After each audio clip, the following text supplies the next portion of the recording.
Dear students, আজকে আমরা William শেক্সপিয়ারের একটা বিখ্যাত কবিতা, একটা বিখ্যাত সনেট 73 নিয়ে আলোচনা করব। কিন্তু মূল পাঠ্য বিষয়টা আলোচনা করার আগে আমাদের জেনে নিতে হবে সনেট বিষয়টা কি। সনেট হচ্ছে বেসিক্যালি একটা 14 লাইন্সের কবিতা, যার মূল উৎস ইটালিতে। সনেট মূলত ইটালিতে পেট্রার্ক এনার হাত ধরেই আমাদের সামনে আসে এবং বর্তমানে দাঁড়িয়ে ইংলিশ লিটারেচারে আমরা যতগুলো সনেটকে পাচ্ছি সেই সবকটা সনেটকে আমরা মোট 3 ভাগে ভাগ করতে পারি। মূলত পেট্রার্কান সনেট, এরপর আসে শেক্সপিরিয়ান সনেট এবং পরবর্তীতে স্পেন্সারিয়ান সনেট। এবার এই 3টে রকম সনেটের মধ্যে পার্থক্যটা কি আছে, গঠনগত দিক থেকে কি পার্থক্য, বিষয়গত পার্থক্য তো থাকবেই। মূলত আজকে আমরা গঠনগত পার্থক্যটা আলোচনা করব। আমরা যদি পেট্রার্কের কথায় আসি, পেট্রার্কান সনেট 14 লাইন্স ডেফিনেটলি, কিন্তু সেই 14 লাইন্সটা ডিভাইড করা আছে দুটো স্টানজায়। ফার্স্ট ওয়ান, সেটা হচ্ছে 8 লাইন, দেয়ার আর 8 লাইন্স, এবং দ্বিতীয় যে স্টানজা সেখানে 6টি লাইন আছে। প্রথম যে স্টানজা, যেটিতে 8টি লাইন, সেই স্টানজাটিকে বলা হচ্ছে অক্টেভ, এবং সেকেন্ড স্টানজা সেটিকে আমরা সেস্টেট বলছি। চলে আসি শেক্সপিরিয়ান সনেট স্ট্রাকচার। সেখানে কিন্তু এই 14 লাইন অন্য রকম ভাবে ডিভাইড করা আছে। সেখানে 8-6 এইভাবে ডিভিশনটা নেই, রাদার ডিভিশনটা এভাবে আছে 4-4-4-2। প্রথম যে 4টে লাইন, সেই 4টে লাইনকে আমরা বলছি first quatrain. Second 4 line, second stanza, সেটিকে আমরা বলছি সেকেন্ড কোয়াট্রেন।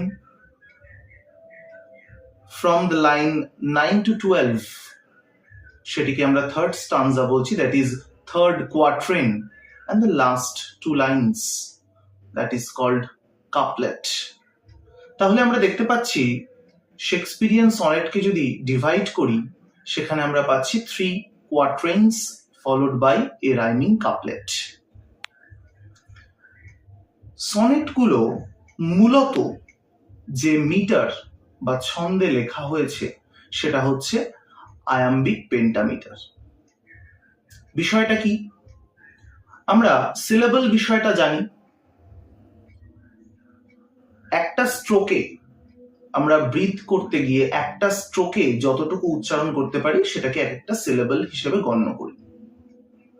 তো এখানে প্রত্যেকটা লাইনকে আমরা এভাবে মোট 5টা, সাধারণত 5টা ভাগে ভাগ করতে পারছি, সেই জন্য পেন্টামিটার। এবং প্রত্যেকটা মিটারে 2টো করে সিলেবল থাকছে জেনারেলি, যার মধ্যে প্রথম যে সিলেবলটা থাকছে সেটা আনস্ট্রেসড,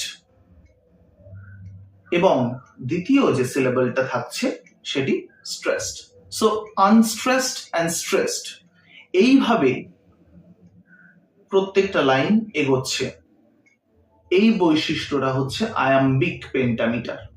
আয়াম্বিক তার কারণ প্রথমে unstress and then stress, metre 5টা আছে তাই pentameter. So iambic pentameter. Variation definitely আছে, কিন্তু dominant metre overall iambic pentameter. এরপর আসে আমরা রাইম স্কিম যদি কথা বলি, তো রাইম স্কিম আমরা মূলত উইলিয়াম শেক্সপিয়ারের সনেটের রাইম স্কিমটা নিয়ে আলোচনা করি। সেখানে কি থাকছে, আমরা দেখতে পাবো প্রথম 4 লাইন, সেখানে প্রথম লাইনের যে লাস্ট ওয়ার্ড এবং তৃতীয় লাইনের যে লাস্ট ওয়ার্ড, এই দুটো ওয়ার্ডের মধ্যে একটা ছন্দগত মিল আছে। একইভাবে দ্বিতীয় লাইনের সাথে চতুর্থ লাইনের শেষ ওয়ার্ড এদেরও ছন্দগত মিল আছে।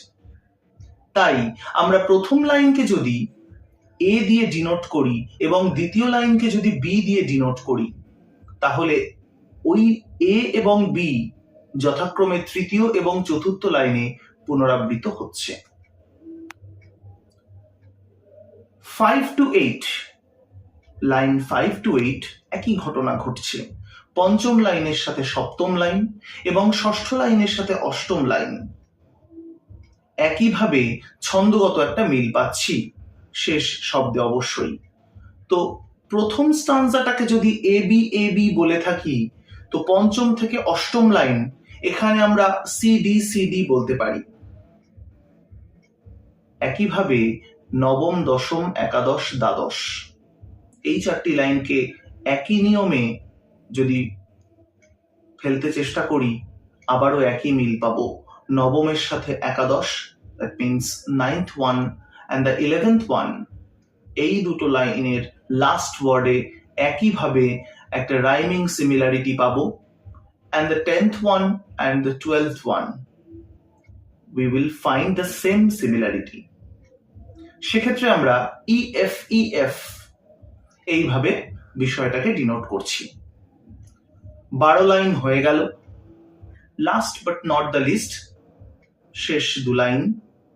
সেখানে কি আছে? সেখানে দেখতে পাবো দুটো লাইনেরই শেষ শব্দে মিল আছে। ওখানে আর জাম্প করার কোনো অপশন নেই। পরপর দুটো লাইন এবং পরপর দুটো লাইনে সিমিলারিটি আছে। সেই জন্য আমরা প্রথম লাইনকে যদি জি দিয়ে ডিনোট করি, মানে 13th লাইনকে যদি জি দিয়ে ডিনোট করি, 14th লাইনে ডেফিনেটলি ওই জি ফিরে আসছে। তাহলে আমরা যদি টোটাল 14 লাইন্সকে ছন্দগত দিক থেকে বিবেচনা করে দেখি, তাহলে আমরা পাচ্ছি এ বি, সিডি, ইএফ এবং জিজি। তো উইলিয়াম শেক্সপিয়ারের 154টা সনেটের মধ্যে ডমিনেন্ট রাইম স্কিম কিন্তু এটাই। আমরা সনেটটা শুরু করার আগে এই বিষয়গুলো মোটামুটি আমাদের একটু জানার প্রয়োজন ছিল। আগামী ক্লাসে কবিতাটি লাইন বাই লাইন আলোচনা করতে চেষ্টা করব। ক্লাসটি যদি ভালো লেগে থাকে তোমরা কমেন্টে জানাও, বন্ধু বান্ধবদের মধ্যে শেয়ার করো, ভিডিওটি লাইক করো এবং চ্যানেলটিকে সাবস্ক্রাইব করো। দেখা হচ্ছে পরের ক্লাসে। ধন্যবাদ।